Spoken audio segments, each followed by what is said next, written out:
Baik, kita baca surah Al-Baqarah ayat ke-25 tentang firman Allah Subhanahu wa taala, a'udzubillahi minasyaitonir rajim. Wa basyiril ladzina amanu wa 'amilus solihati anna lahum jannatin tajri min tahtihal anhar كلما رزقوا منها من ثمرة رزقا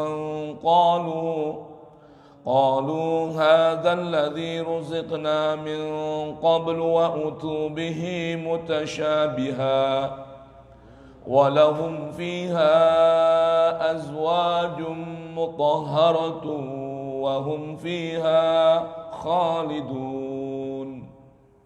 إن الله لا يستحيي أن يضرب مثلا ما بعوضة فما فوقها فأما الذين آمنوا فيعلمون أنه الحق من ربهم وأما الذين كفروا فيقولون ماذا أراد الله بهذا مثلا يضل به كثيرا ويهدي به كثيرا وما يضل به إلا الفاسقين الذين ينقضون عهد الله من بعد ميثاقه ويقطعون ما أمر الله به أن يوصل ويفسدون في الأرض أولئك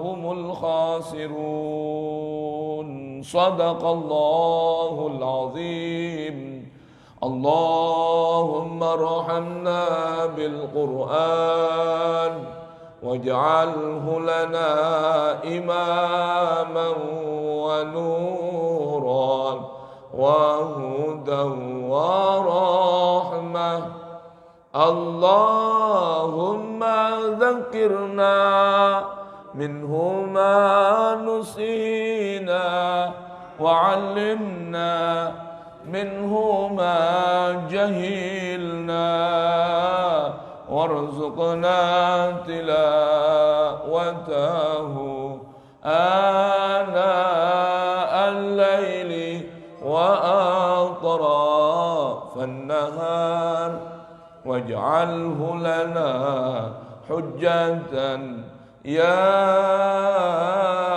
رب العالمين والحمد لله رب العالمين. Hadirin dan hadirat jamaah i'tikaf, jamaah salat subuh Masjid Nurul Yakin yang dirahmati Allah Subhanahu wa taala, wabil khusus buya kita Kiai Haji Ghazali Musannif, mudah-mudahan antum semua dan beliau juga Allah Subhanahu wa taala dan kita sekalian Allah Subhanahu wa taala anugerahkan kesehatan zahiran wa batinan, senantiasa mendapatkan rahmatnya, bimbingannya, tuntunannya, amin ya rabbal alamin. Jamaah hadirin dan hadirat yang dirahmati Allah, di ayat ke-25 ini Allah Subhanahu wa taala setelah menyampaikan tentang penjelasan kelompok-kelompok orang yang ingkar kepada Allah. Kemudian pada ayat ke-8 hingga ayat ke-20 Allah memberitahukan tentang ciri dari orang-orang yang munafik. Nah, saat ayat ini turun, paling banyak golongan munafik itu dari kalangan Yahudi. Ini kan ayat-ayat namanya surah Al-Baqarah, merupakan surah Madaniyah, surah yang turun ketika Nabi sudah hijrah ke kota Madinah. Kalau tantangan dakwah Quran di kota Makkah adalah orang-orang musyrik jahiliyah, khususnya dari kalangan suku Nabi sendiri, yaitu Quraisy. Kalau di kota Madinah tantangannya bertambah, ada dari golongan Bani Israel, dari kalangan ahlul kitab, umat Yahudi, ya, dan sebagian katanya ada umat Nasrani di kota Yathrib saat itu sebelum menjadi kota Madinah. Nah, akhirnya mereka sebagian ahlu kitab yang mengerti tentang nubuat yang sudah dikabarkan dalam kitab-kitab mereka bahwa nanti ada nabi akhir zaman dengan ciri-ciri yang disebutkan dalam kitab mereka. Cuma sayang keinginan mereka bahwa nabi akhir zaman ini muncul dari komunitas mereka Bani Israel, ya, karena semua nabi pasca Ibrahim ini dan rasul setelah Nabi Ibrahim selain Ismail adalah keturunan dari Bani Israel. Israel ini nama lain dari siapa? Dari Nabi Yakub. Nah, mereka ingin sekali setelah sekian lama menunggu, setelah wafatnya Nabi Allah Isa, jaraknya lebih kurang antara 500 hingga 600 tahun. Sedangkan nubuat bahwa nanti akan datang Nabi akhir zaman, penyelamat umat manusia, mereka sangat ingin sekali Nabi akhir zaman ini juga dari golongan mereka. Tapi apa daya, Tuhan berkehendak lain. Nabi akhir zaman ini bukan dari golongan Bani Israel, tetapi anak turun Bani. Jadi Nabi Ibrahim kan punya 2 putra ya. Yang pertama siapa? Nabi Ismail yang tinggal anak turunnya ini di negeri Hijaz. Kemudian yang satu Nabi Ishak yang anak turunnya ini tinggal di mana? Rata-rata di kawasan Syam, ya, Baitul Maqdis dan seterusnya. Nah, apa daya, Tuhan berkehendak lain. Nah, turun di akhir zaman ini bukan dari golongan mereka, tapi dari bangsa Arab, bukan dari Israel. Akhirnya mereka dengki, nggak terima keputusan Allah. Ya, dengki itu apa sih hakikat dengki itu? Dengki itu, hasud itu tidak menerima ketetapan yang ditetapkan oleh Allah dengan Allah memberikan nikmat buat orang lain selain dirinya. Itu namanya apa? Dengki. Ngapa dia sih yang dapat? Bukan saya. Itu namanya dengki. Ya. Nah, nanti ada dengki yang paling dahsyat, dengki yang paling besar. Kapan? Idza hasad. Udah dengki, dia bikin propaganda, provokasi, biar orang yang dapat nikmat itu hilang dari orang tersebut, ya, sekalipun dia nggak dapat. Itu namanya apa? Hasidin idza hasad. Tuh, makanya Allah ajarkan kita dalam Al-Quran setiap hari untuk membaca surat ini agar kita dijaga oleh Allah dari kedengkian orang yang dengki jika dia sudah mulai mempropaganda dan membuat provokasi kedengkiannya. Tuh, bahaya nih. Baik, kalau dengki doang buat diri sendiri, tapi kalau idza hasada, ini udah mulai nih. Gimana caranya nih? Waduh, gimana caranya biar bubar nih? Ya, walaupun saya nggak dapat seperti dia, yang penting apa yang dia dapat hilang darinya. Tamanni zawalin ni'am, mengharapkan, menginginkan hilangnya nikmat-nikmat yang Allah anugerahkan pada seseorang. Itu namanya apa? Hasidin idza hasad. Tuh. Kalau hasad doang, karahiyatun ni'am, karahiyatu husulun ni'am lil ghairi. Enggak demen ngelihat orang lain dapat nikmat. Kalau sudah idza hasad, berupaya minimal menghayalkan, lalu membuat gagasan, kemudian membuat narasi, kemudian membuat karya. Bagaimana caranya nikmat itu hilang dari orang tersebut. Tuh, ya, paham ya?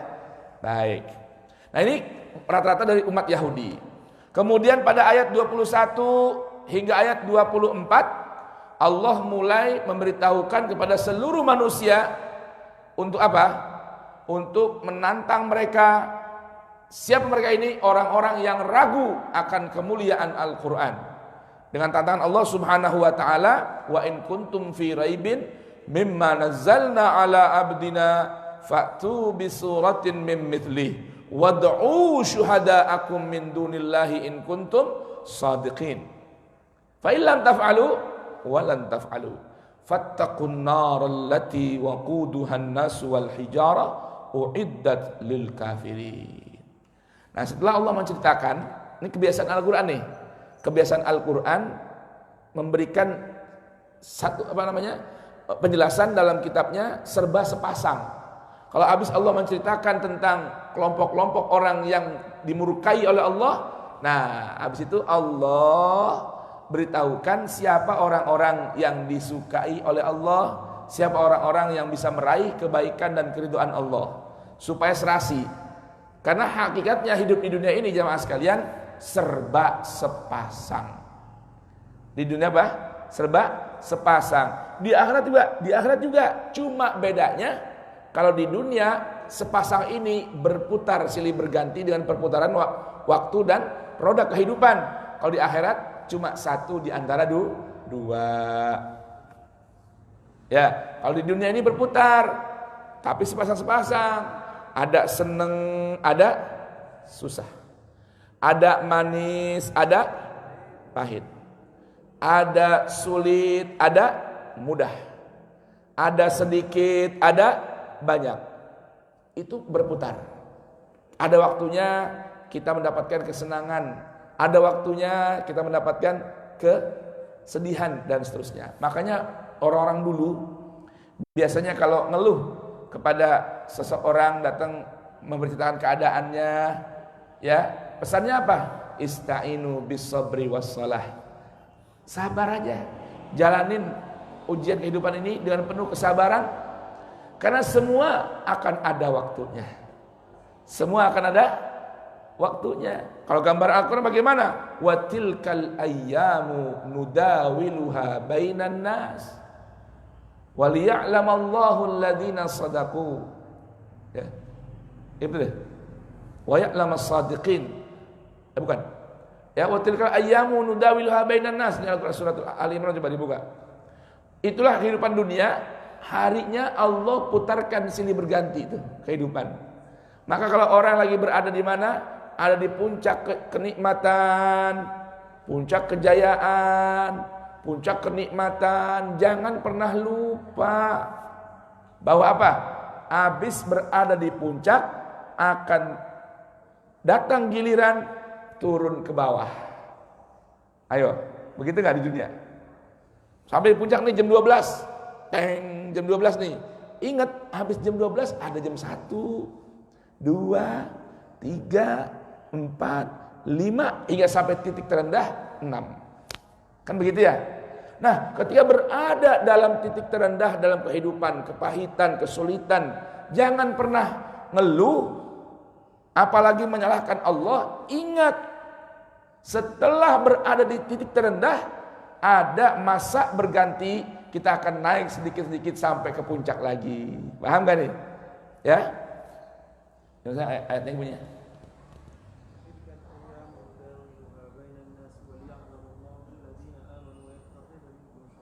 Waliya'lamallahu alladhina amanu wa yattakhidha minkum syuhada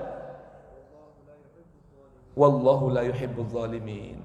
Allah pengen membuktikan nih siapa orang yang beriman. Dan Allah akan mengangkat orang beriman itu sebagai apa? Sebagai saksi bagi yang lain. Dan Allah tidak pernah menzalimi orang-orang lain dan tidak suka dengan orang-orang yang suka berbuat zalim. Itu gilir berganti. Begitu Marido. Ya, Marido dulu ngilang mulu mana? Di Amerika. Wah. Ya kan? Di mana? Di ini Alaska. Sekarang di Gandaria. Ada waktunya balik lagi sini. Semua begitu. Makanya Allah Subhanahu wa taala berikan gambaran zuhud. Apa zuhud itu? Likaila tafrahu ala bima atakum likaila tayasu bima ala ma fatakum wala tafrahu bima atakum. Jangan pernah, zuhud itu siapa intinya zuhud itu? Jangan sampai mudah putus asa dengan apa yang hilang dari nikmat Allah dalam kehidupan kita. Dan jangan sampai berbangga diri hingga lalai dan lupa dengan apa? Dengan apa yang Allah anugerahkan kepada kita. Itu namanya apa? Zuhud. Tuh. Apa itu zuhud? Itu karena semua berputar. Ya, baik. Sekarang Allah beritahukan nih padanan atau sandingan keserasian setelah Allah beritahukan orang-orang yang munafik, orang-orang yang ingkar pada Al-Quran. Bahkan Allah menantang orang-orang yang ingkar pada Al-Quran. Kemudian Allah subhanahu wa ta'ala beritahukan nabinya untuk bacakan kabar gembira ini. Apa itu kabar gembiranya? Wabashir, dan sampaikan kabar gembira wahai Rasul, alladzina, kepada orang-orang, amanu, yang mau beriman. Sampaikan kabar gembira buat orang-orang yang beriman. Jamaah, assalamualaikum. Sehat semua? Baik semua? Belum ada kue? Emang kenapa? Hah? Tadi rotinya lewat roti? Hah? Enggak, padahal lemes-lemes banget, Ben. Emang manusia begitu, manusia ini jamaah sekalian. Bagaimana kebiasaannya? Kalau kebiasaannya ada teh sama kue, satu nggak ada, lemes. Ini manusia begitu. Ya. Kata orang Jawa, jalaran trisno songko kulino. Dah, Ben mana? Ben.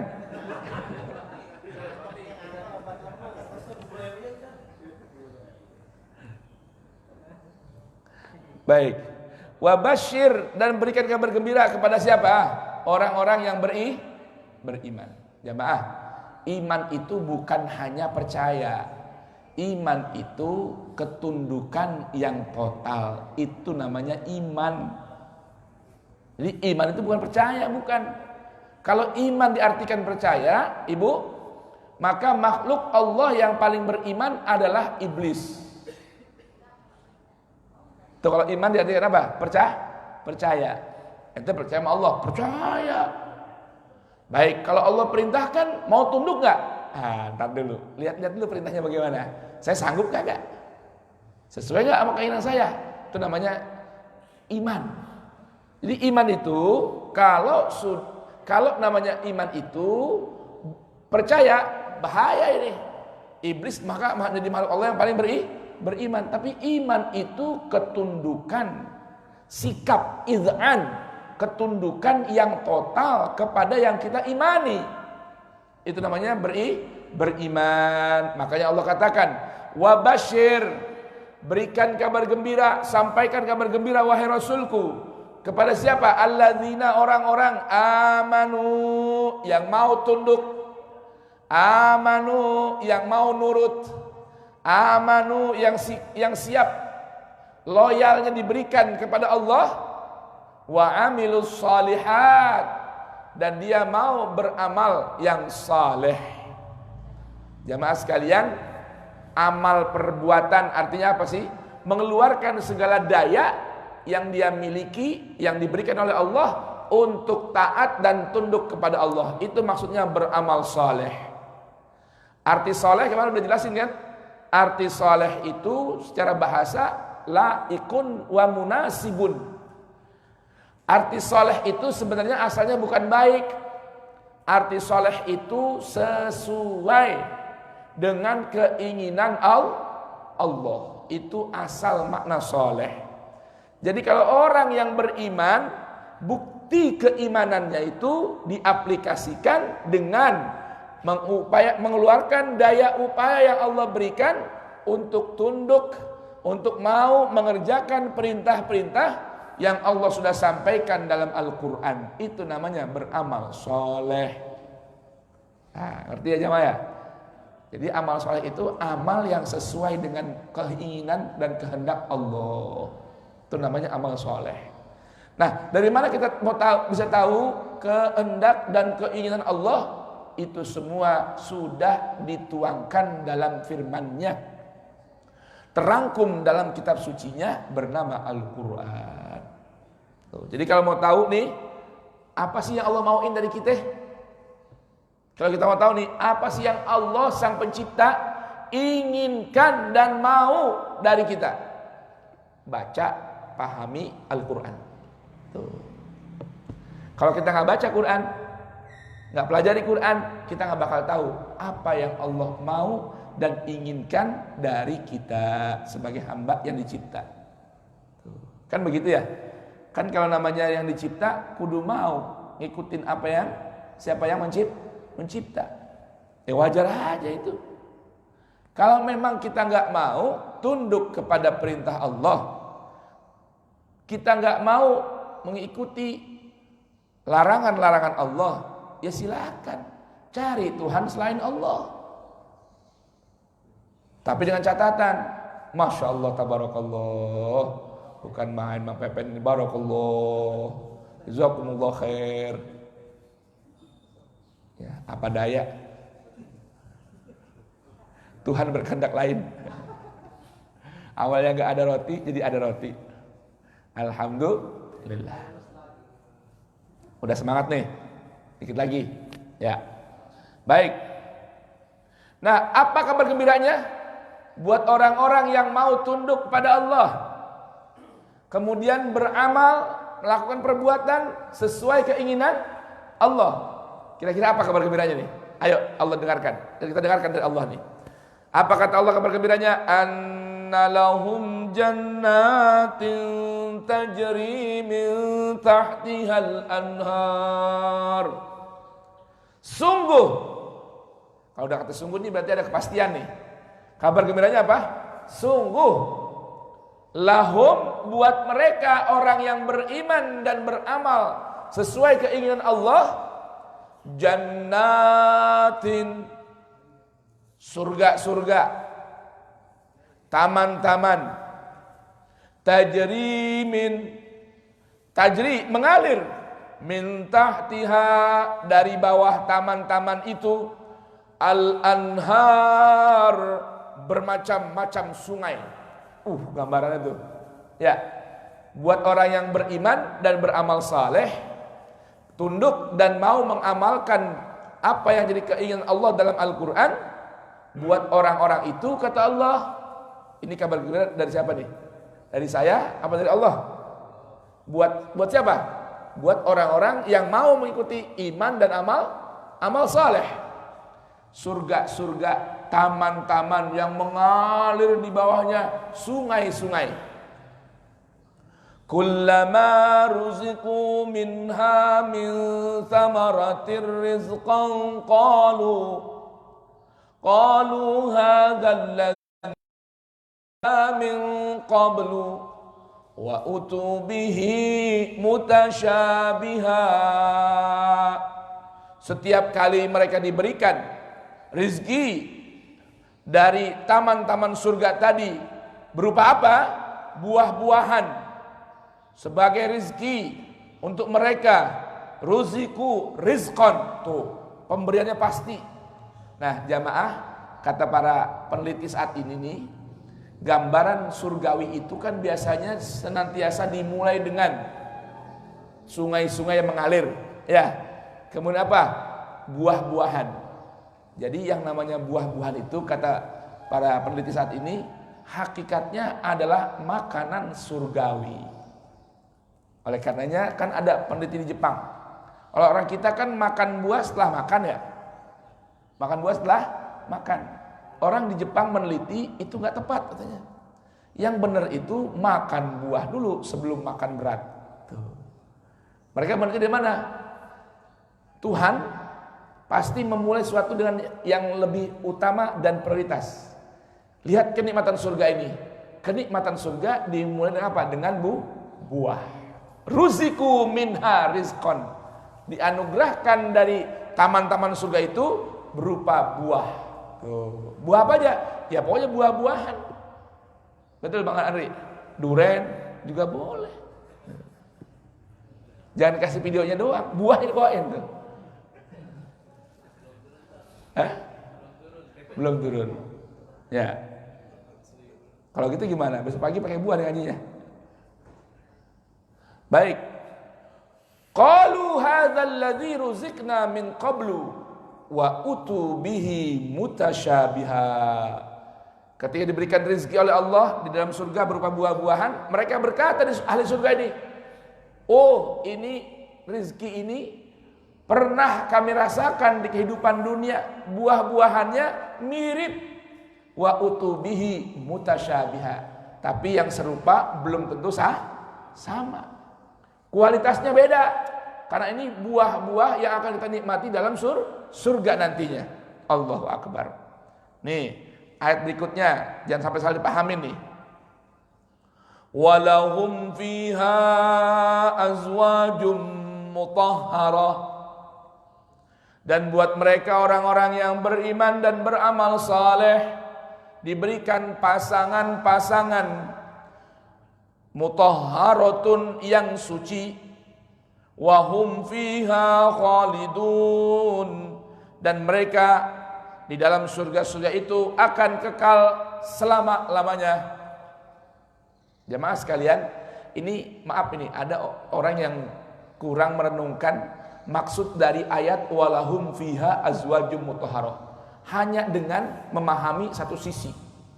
Nanti di surga itu Allah akan berikan kita bidadari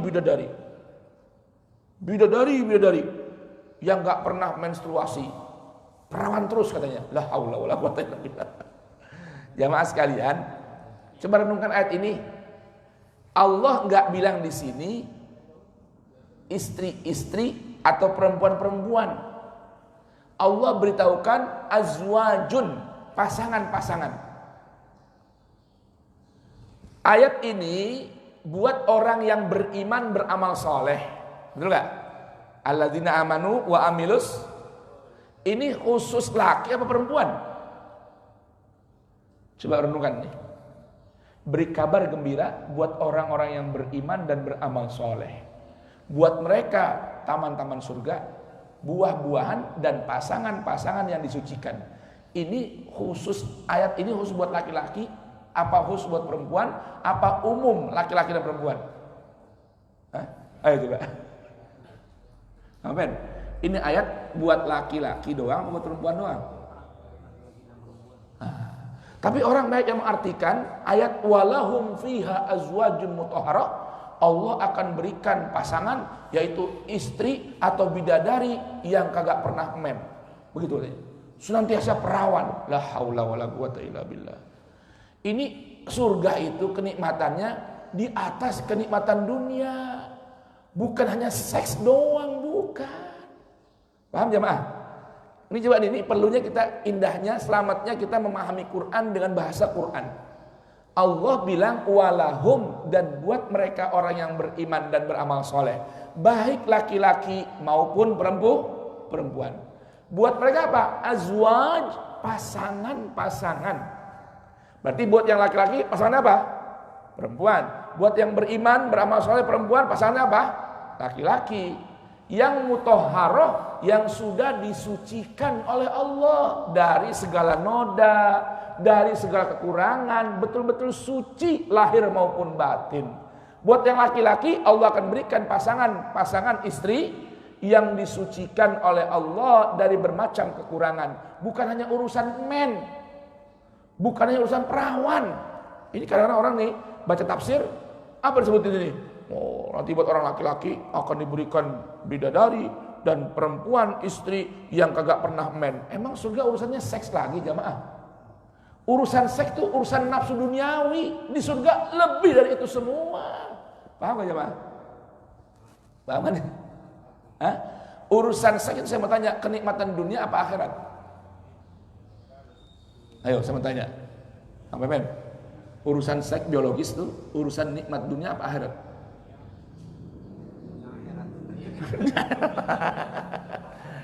Ayo coba Pak Topan, saya mau tanya, kan udah ngaji banyak nih ya, urusan dunia apa akhirat?